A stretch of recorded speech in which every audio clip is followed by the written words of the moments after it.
حضرت عائشہ سلام اللہ علیہا فرماتی ہیں میں کچھ سی رہی تھی کہ میرے ہاتھ سے سوئی گر گئی۔ اب حضور کے گھر میں دیے میں جلانے کے لیے تیل بھی نہیں تھا، میں پریشان تھی، سوئی گر گئی، اتنے میں حضور تشریف لائے۔ حضور مسکرائے، کہتی ہے میں نے گمی ہوئی سوئی تلاش کر لی۔ اللہ اکبر! تو یہ روشنی تھی، یہ انوار تھے۔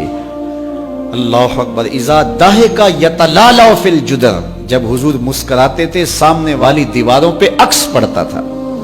اللہ اکبر! جب مسکراتے تھے نور پھیل جاتا تھا۔ اذا تکلم رؤیا کالنور یخرج من بین ثنایاہ، حضور کے سامنے والے دانتوں میں ہلکا سا فاصلہ تھا، اور جب آقا کریم گفتگو کرتے تھے وہاں سے نور کی کرنیں چھن چھن کے نکلتی تھیں، انوار پھیل جاتے۔ ایسا نوری ماحول، ایسا نورانی چہرہ۔ حضرت ابو ہریرہ بولے کیا پوچھتے ہو؟ 14ویں رات کا چمکتا ہوا چاند تھے میرے حضور۔ پھر کہا نہیں نہیں نہیں، حضور جیسا نہ پہلے دیکھا نہ بعد میں دیکھا۔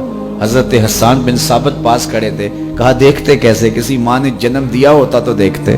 حضرت شیخ مجدد کہتے ہیں حضور کی مثل بزم عالم میں ممکن ہی نہیں ہے، ہو ہی نہیں سکتا۔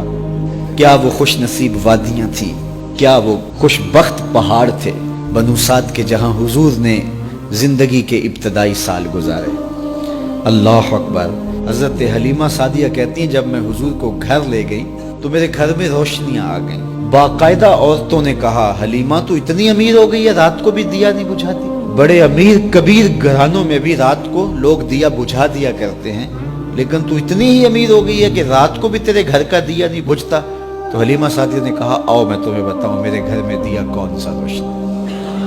باقاعدہ ہم جولیوں کو بلایا، پالنے میں حضور تھے، اشارہ کر کے کہا جب سے یہ پیارا گھر آیا ہے میں نے سارے دیے توڑ دیے، دیے کی ضرورت نہ مشعل کی حاجت، عجب روشنی تو نے پائی حلیمہ، بڑی تو نے توقیر پائی حلیمہ، بنی تو محمد کی دائی حلیمہ۔ کہا ما کننا نحتاج الی السراج من یوم اخذناہ، جب سے یہ پیارا گھر میں آیا ہے میں نے سارے دیے توڑ دیے۔